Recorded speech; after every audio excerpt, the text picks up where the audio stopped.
आज पवित्र दोल पूर्णिमा प्रति वर्ष ठीक यही समय आम पांजीर लोकार्पित हुए। आम पांजी प्रभु लिंगराज मंदिर पाखे लोकार्पित संवाद आम ओडिशा पक्षर आम पांजी जो लोकार्पित उत्सव रे सौम्यरंजन पट्टनायक सामिल होती, संवाद परिवार सामिल होती। सीधासख कथा आ जाना केते आदृत हो पार। आज्ञा प्रत्येक वर्ष यही समयटा अपेक्षा करते समस्ते कि आम पांजी लोकार्पित आज भी सही पवित्र समय। प्रतिवर्ष पवित्र दोल पूर्णिमा अवसर में आम ओडिशा तरफ आमे आम पांजी नाम एक पांजी प्रस्तुत करी लोकार्पण करने योजना करिथाउ एवं आज अत्यंत आनंदर कथा जे आज से परंपरा को आमे अब्याहत रखीचु। आम पांजी आज लोकार्पित होईची। प्रथम कपि प्रभु लिंगराज को अर्पण करी आमे अन्य माने समस्ते ताकू पाइबार सुविधा आज ठारू पाइबे। आम पांजी पछरे एकमात्र उद्देश्य जे आम परंपरा पांजीटी आम सामाजिक जीवन रे केते गुरुत्वपूर्ण वहन करे। जन्मदिन अन्यान्य तिथि ग्रह मानकर स्थिति को ठहरेबा पाई जो मार्गदर्शिका ताहा आम पांजी। किंतु ये पांजीटी घरे घरे मिली पारिबो, सहजरे समस्ते ताको व्यवहार करि पारिबे एवं सहज जहाँ कहती सुलभ मूल्य रे मिली पारिबो। एही तीनोटी उद्देश्य रखी किंतु वर्तमान दरदाम स्थिति जहाँ हेलानी प्रतिवर्ष मूल्य बढ़ेवा पे आमे बाध्य होचु। किंतु मु भाबुची आम पांजीटी आजिर बाजार रे सबुठारु कम मूल्यर पांजी। मूल्य कम हेले मध्य तार उपयोगिता किछि कम नुहे। घरे घरे साधारण परिवार रे समस्त एक व्यवहार करि पारिबे एवं निज संपर्क रे निज परंपरा और संस्कृति को रक्षा करिबा पई जो तिथि बारर आकलन करा जाय थाए, प्रस्तुत करा जाय थाए, से सब थरे यह सहायक हबो। समस्त को मो आजिर एई पवित्र दोल पूर्णिमा अवसर रे अभिनंदन जनाउची।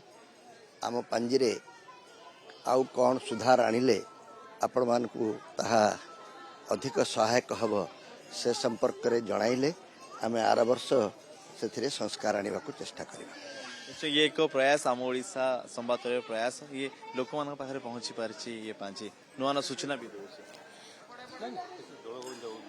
देखंतु ओडिया घरर रीति नीति प्रथा परंपरा सब पांजी की देखिकी हुए।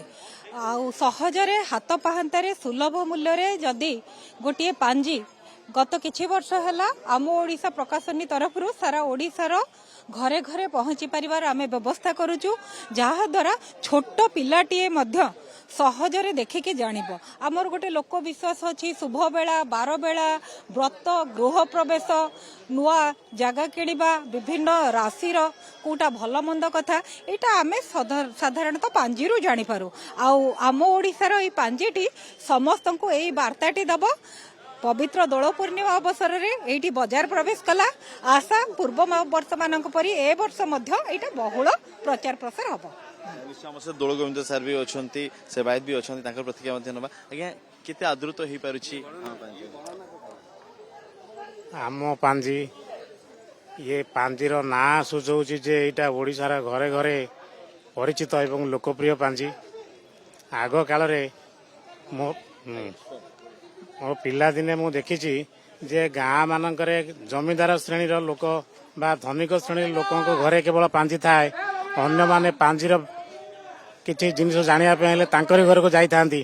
किंतु ये आम पांजी को एते सस्ता करा जायछि जहा को जेकोनसी साधारण लोक गरीब श्रेणीर परिवार लोक मध्य याको किनि परिबो एवं यह एक निर्भुल पांजी। एथर गणना कोन कहूछ आपण गणना करछे एथर गणना कोन करछे वर्ष ए वर्ष पाणीपाग संबंध रे गणना जहाँ दि जाइए जे पाणीपाग टिके अनियमितता रहिबो, वर्षारे अनियमितता रहिबो। आउ राजनैतिक दृश्य पटरे मध्य किछि परिवर्तन देखिबाकू मिलिबो। किछि विशिष्ट व्यक्तिंकर परलोक घटना मध्य रहिछि। ये पांजी एरे गणना होछि दृक्षित गणना जोटा राष्ट्रीय पंचांगर गणना सहित समान। पारंपरिक पांजी ठारू यह सामान्य भिन्न गणित दृष्टि କାରଣ ଏଇଟା ହେଉଛି ନିର୍ଭୁଲ ଗଣିତ ଏବଂ ଏଥିରେ ପର୍ବପର୍ବାଣୀ ଗୁଡ଼ିକ ଯାହା ଦିଆଯାଇଛି ତାହା ସମସ୍ତ ଧର୍ମଶାସ୍ତ୍ର ସମ୍ମତ।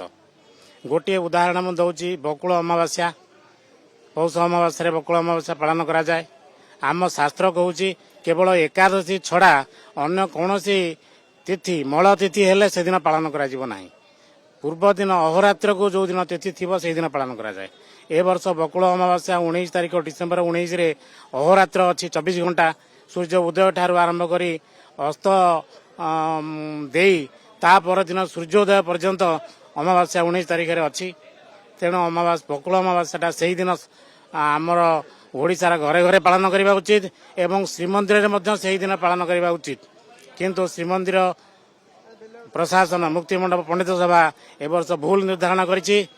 ଏ ବର୍ଷ 20 ତାରିଖରେ ମଳ ତିଥିରେ ବକୁଳ ଅମାବାସ୍ୟା ଶ୍ରୀମନ୍ଦିରରେ ପାଳନ କରାଯିବ ବୋଲି ଲେଖାଯାଇଛି, ଯାହା ଭୁଲ। କାରଣ କେବଳ ଏକାଦଶୀ ଛଡ଼ା ଅନ୍ୟ କୌଣସି ପର୍ବପର୍ବାଣୀ ମଳ ତିଥିରେ ପାଳନ ହୁଏ ନାହିଁ। ତେଣୁ ଏ ପାଞ୍ଜି ସମସ୍ତେ ଗ୍ରହଣ କରିବେ ଏବଂ ସମସ୍ତେ ଏହାକୁ ଆଦର କରିବେ ବୋଲି ମୋର ଆଶା ଓ ବିଶ୍ୱାସ। ଆମ ସହିତ ସେବାୟତ ମଧ୍ୟ ଅଛନ୍ତି। ଆଜ୍ଞା, ମନ୍ଦିରରେ ପାଞ୍ଜି ଲୋକାର୍ପିତ ହବା ଇଏ ସାଧାରଣ ଲୋକଙ୍କୁ ଯୋଡ଼ିବାର ମାଧ୍ୟମ। ଦେଖନ୍ତୁ, ସୌମ୍ୟବାବୁଙ୍କର ଏଇ ଆମ ପାଞ୍ଜି, ଆମ ଓଡ଼ିଶା ତରଫରୁ ଯେଉଁ ପାଞ୍ଜିଟା ଉନ୍ମୋଚନ ହୁଏ ପ୍ରତିବର୍ଷ ଦୋଳ ପୂର୍ଣ୍ଣମୀ ଦିନ ହିଁ କରାଯାଏ। ଆଜି ଗୋଟେ ସବୁଠୁ ଭଲ ଦିନ ଦୋଳ ପୂର୍ଣ୍ଣିମା ଅଛି ଏବଂ ସଂକ୍ରାନ୍ତି ମଧ୍ୟ ଅଛି। ବର୍ତ୍ତମାନ ପ୍ରଭୁ ଲିଙ୍ଗରାଜ ଭୋଗମଣ୍ଡପ ବେଳେ ଯିବେ ଦୋଳ ବେଦିକି ଝୁଲିବା ପାଇଁ। ଏହି ଦିନ ଆଜି ପାଞ୍ଜି ଉନ୍ମୋଚନ ହେଇଛି। ବହୁତ ଭଲ ଦିନ, ଶୁଭ ଦିନ। ସନାତନ ଧର୍ମର ସବୁଠୁ ବଡ଼ ହେଉଛି ଗଣନା ଆଉ ସେବା ପୂଜା ଆଉ ନୀତିକାନ୍ତି। ଯାହା ହଉ ଆମର ଓଡ଼ିଶାରେ ସୌମ୍ୟବାବୁ ଭଳିଆ ଲୋକ ଆସି ଆଗକୁ ପାଦ ଦେଇ ଆଉ ଏଇ ଗଣନା ଯେଉଁମାନେ କରୁଛନ୍ତି ତାଙ୍କ ଦ୍ୱାରା ଆମେ କିଛି ଜାଣିପାରୁଛେ। କେଉଁ ଗ୍ରହ କେଉଁ ନକ୍ଷତ୍ର କେଉଁ ତିଥିରେ ରହିଲା, କେଉଁ ଦିନ କ'ଣ ପାଳନ ହେବ। ଏମାନଙ୍କୁ ବହୁତ ଧନ୍ୟବାଦ। ଏମାନେ ଆପାରପଣେ ଚେଷ୍ଟା କରୁଛନ୍ତି ସମସ୍ତଙ୍କୁ ଜାଣିବା ପାଇଁ। ଜୟ ଲିଙ୍ଗରାଜ, ହର ମହାଦେବ। ଅନେକ ସମୟରେ ଲୋକମାନେ ଦ୍ୱନ୍ଦ୍ୱରେ ଥାନ୍ତି, ଆମେ କୋଉ ଦିନ କଣ ପର୍ବ କରିବୁ, କେମିତି ପାଳନ କରିବୁ।